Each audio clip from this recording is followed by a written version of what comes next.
So again, my name is Kathy Hoffman. I'm a Democratic candidate for state superintendent, and thank you again so much for having me here. For me, this journey into politics began over a year ago now when I watched the confirmation hearing of Betsy DeVos. In case you missed it, she was confirmed to be our Secretary of Education, despite the fact that she could not answer even the most basic question about education policy, and she has never taught in a school. And for me, that was the tipping point. Within a few weeks, I had filed to run for office, and I am proud to be one of many strong Democratic women running for statewide office and a clean election candidate. For those who are getting to know me for the first time, I have dedicated my entire professional career to working in our public schools. I started as a preschool teacher and have spent the last 5 years working in our public schools as a speech therapist.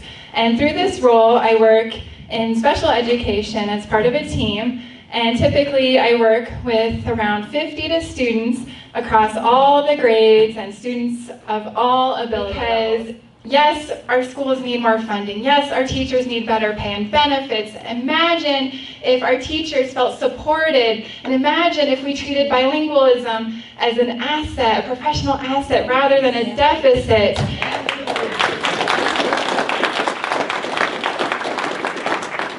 Imagine if every child across the state had access to a high-quality public school education in their neighborhood. I know here in Prescott, you know how important that is. Arizona's future starts in our schools. And only through investing in our public schools, making sure we have competitive pay for all of our teachers, and the inclusion of all children, can we take our state from the bottom to the top to become leaders of academic success. Thank you so much. Okay, my name's JJ Johnson, and I have the honor of serving as Kelly Fryer's Outreach Director. I do a couple of other things. I help with digital media. But when I was asked to be here tonight, I really had to think about what I was going to say. Kelly was not the candidate whose petition I signed. She got in later than the other people. And it wasn't until I met her and had a chance to talk to her, and I realized that I didn't just talk to her, but she heard me. And I had to reassess what I thought originally about the gubernatorial race. So when Kelly and I talked, all of a sudden I realized I had to support this woman. And she won my endorsement because she listens, because she is ready to step into the breach anytime people need help. Kelly has a 29-year history of turning around organizations that are just not working. And I can't think of any organization that is more inept than the state of Arizona. Kelly is running for governor as a moral imperative. We need to bring morality back to our government, to look at the person that needs us the most and to reach out to them and bring them close to us. A rising tide lifts all boats, and that's what Kelly believes. She spent the last 6 years running the YWCA of Southern Arizona. In running that organization, when she started, they were bankrupt. She re-envisioned the YWCA as an incubator and an accelerator. I gotcha, I'm winding up. As an incubator and accelerator for social justice. So please consider giving Kelly your endorsement. You won't be sorry. I think, like many of us, I have met the candidate. I think we're all very impressed with what his experience. He's a fourth-generation Arizonan, and he's had myriad experiences from the military to education to law, et cetera, et cetera. But since I not prepared. What I decided to do, I think the most meaningful thing that I could do is actually take something straight from his website. Arizona is being held back because our state leadership is not committed to improving the futures of all Arizonans. Governor Ducey slashes the state budget and we pay the price. Our teachers can't earn enough to support a family, our foster care children remain endangered, and rural Arizonans struggle with inferior infrastructure. Meanwhile, Ducey's rich and powerful friends raise your utility rates, keep themselves big money kickbacks, and line their own pockets with our tax dollars. Doug Ducey's failed commitment to public education is hurting our economy. We need a well-trained workforce to attract good-paying jobs and encourage businesses to start and build and stay in Arizona. And in some of the other materials that I was able to gather or was given, it is very clear that his priority is public education, including not only, the teacher salary, but as it was described here earlier, all the things related to a strong teaching force and creating a student body that is going to be ready for the workforce. And obviously, I shouldn't say obviously because I'm reinforcing stereotypes, but he is truly committed to dealing with the immigrant issue and working towards or encouraging Washington, if nothing else, but at least here, for a path towards citizenship for the Dreamers and any and everything he's against the wall, etc. But I encourage you, if you're at all interested in his candidacy, to please go to the website. It is very thorough in terms of his background, which I have really not done a good job of covering now. But I think many of you were here when he spoke to us at least once. I encourage you to consider his candidacy as well, because we definitely need change in Arizona. Thank you. We have 3 candidates tonight for CD4, U.S. House of Representatives. And John Lutz is going to talk with David Brill. Democrat and all that kind of stuff, so he started right here with us.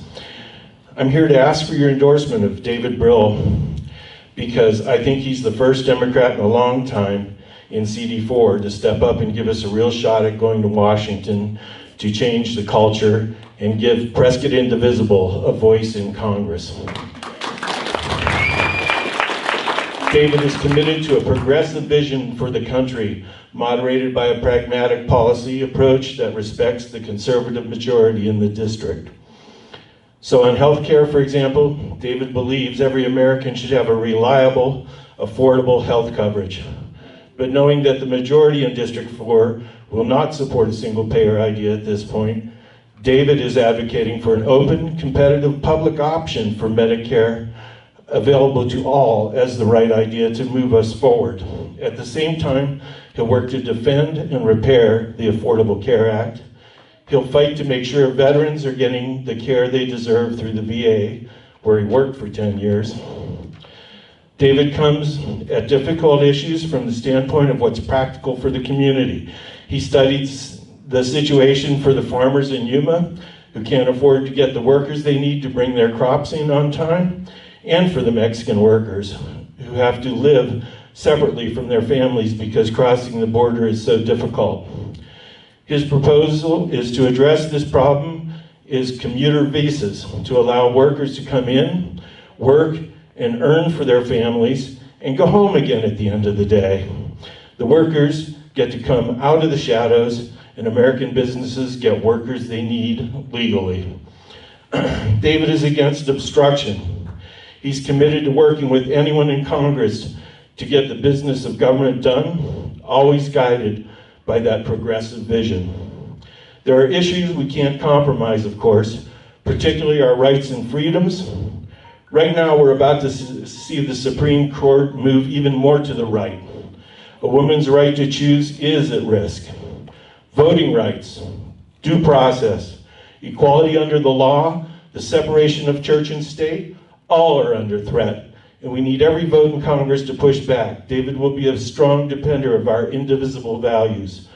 Republicans here have a big advantage in registrations, but I think there's no question that Paul Gosar is vulnerable.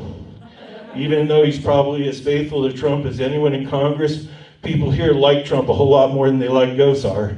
He can't get along with anyone, even his own party. His family despises him. For Dr. Brill, this is an opportunity to be triumphant.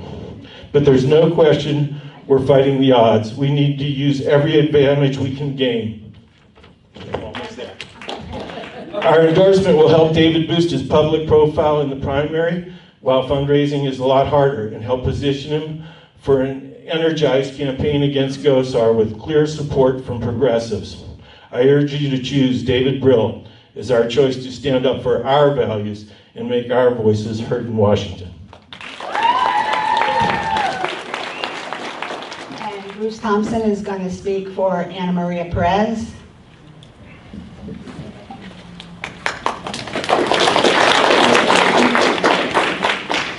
Thank you. Social media causes blindness, so I just want to say I'm here to speak on behalf of Anne Marie and ask you to endorse her. But I think everybody in this room shares the common goal that come November we need to send Paul Gosar back into the practice of general dentistry. So no matter who's endorsed, obviously we'll pull for the team, and we'll see that we get Gosar out of office in November. I'd like to tell you why I plan to vote for Anne Marie, and I don't know if that'll help anybody make their decision, but Anna Maria is determined to heal the divide in the country, and I think that it's pretty toxic right now, and in a toxic environment you're not going to get a whole lot of things done. So she is a moderate who listens to other people and will use that ability to help get things done for Arizona in Congress. She's for fair and accountable government. She'd like to limit spending by limit spending to keep taxes low. So in other words, we're going to limit spending and we're not going to give tax cuts to the rich. She is, imagine that. She is determined to fix our troubled healthcare system. She is in favor of Medicare for all. She doesn't feel that healthcare should be profit-driven. So she will do her best in Congress to help us get to that point. As the other gentleman said, as this gentleman here said, it's probably not doable this time, but there's no reason not to work for it. She is also, as an Arizonan, she's determined to protect and preserve our natural resources, with particular emphasis on the water. She supports renewable energy in all its forms, solar, wind, including some of the new technologies with pop-up solar and generators that are just being underutilized. So she thinks we should be using all of that. And you can find more about her position on that at Perez2018.org. That's Perez2018 nominated. She also has garnered endorsements from groups such as Leap Forward, which is a national group advocating for political solutions to the gun problem. You can see her 8 federal reform proposals at Perez2018.org. She has demonstrated the ability to manage large projects. She's managed, during her career as an architectural designer, $10, $20 million projects. Lots of things to do, lots of people. Again, you can see more at her website. And I just want to say, in closing real quick, I think that someone who is a centrist and has the ability to appeal to independents here in Arizona, who may be on the fence, obviously she has progressive values in her heart, but you need to go out and hit the independent people. We need to reach these people around the fence who didn't vote last time, who may be turned off by an appeal that is too progressive. I'm a progressive myself. I'm in fact very liberal according to Facebook algorithms, but I don't know if a very liberal person could win here in Arizona. So I'm asking you to support Ana Maria tonight. Thank you. I'm Lorraine Pack, and I am part of Joe Craycraft's campaign. I am her events coordinator, and that means that right now holding things like house parties, we call them socials, is an important part of the campaign that we are building. And Joe has been in this really since the start. She has been phoning and walking for, I think about 3 months now already. So there's no grass growing under her feet. Working for the FBI, this is her quote, "Working for the FBI is the greatest job in the world. I live the motto, fidelity, bravery, and integrity."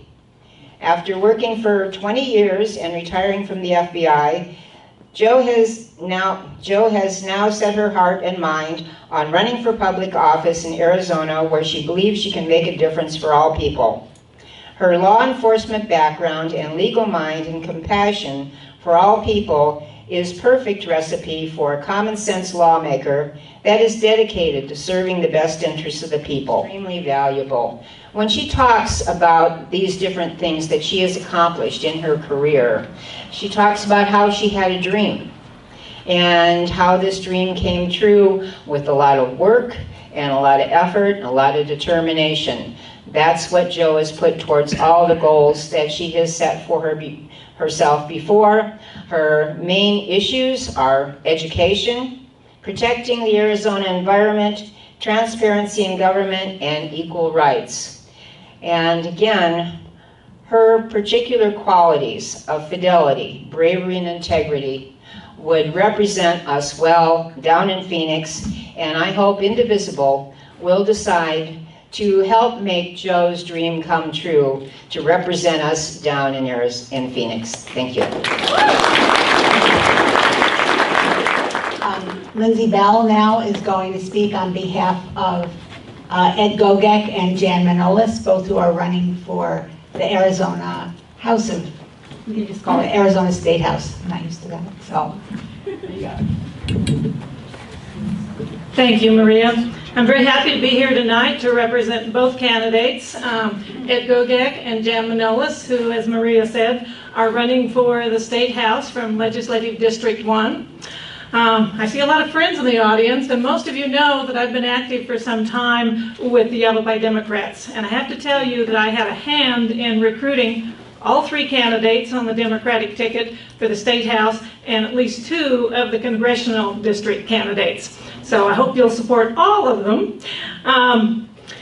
Ed and Jan are both clean elections candidates, and by being a clean elections candidate, they agree not to take any donations from PACs, from corporations, from businesses, from unions. They can't even take money from the Democratic Party. Because they're clean elections candidates, and that's one of the rules if you're a clean elections candidate.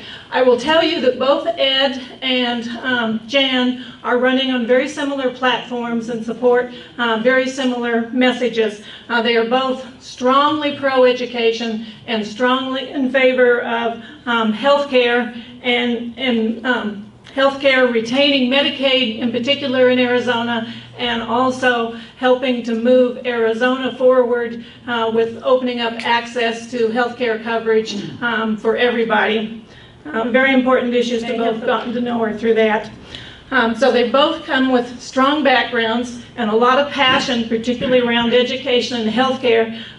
They aren't running on all the exact same issues, but they do feel the same way about various issues. Ed has a particular passion around criminal justice reform, which he also brings in based on his work. And Jan, being a woman, I'm sure, is really passionate about the Equal Rights Amendment, and she thinks that maybe Arizona can be the one that votes to ratify the ERA. So I would encourage you to endorse both Ed Gogek and Jan Manolis for the State House. And there are 2 positions, so they're not running in opposition to each other. You can vote for both of them. Thank you. Thanks, Lindsay, and thanks to all of you who presented tonight. We're going to hand out the ballots now. If you are here and if you feel that you have enough information to vote for a candidate, please do so. We, as John said in the beginning, our membership, we're really a community, and if you feel the same way, then you can vote. We have no cards, we have no dues, we have nothing. Your presence is what we need. So, thank you. Yeah. So the ballots are being passed out now. There are pens available. After you fill your ballot out, please fold it in half and pass it in a direction of your choice.